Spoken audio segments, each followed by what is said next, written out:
নসিব ওদের ভালো, তকদির ওদের ভালো যে যারা আল্লাহর মেহমান, রসুলের মেহমান হয়ে যাচ্ছেন পাঁচটা ফরজের একটা ফরজ আদায় করার জন্য।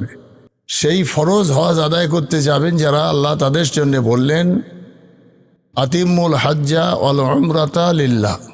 হজ হোক আর ওমরা হোক, যেটাই মানুষ করতে মক্কা শরীফ মদিনা শরীফে যাবেন সেটা যেন শুধুমাত্র আল্লাহর জন্যেই হয়।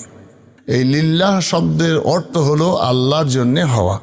অর্থাৎ হজ করতে যাবেন যিনি, সেই মানুষটা একদম নিরক্ষর যদি হয়, সেই মানুষটা যদি একেবারেই সমাজের অবহেলিত মানুষ হন, সেই মানুষটা একেবারেই সর্বদিক দিয়ে দুর্বল হন, অথচ মহান আল্লাহ তার যে কোনো কারণে ব্যবসায় চাষবাসে বরকত দিয়ে তার অর্থ দিয়েছেন, তার উপরে হজ ফরজ হয়েছে, তিনি হজ করতে যাচ্ছেন।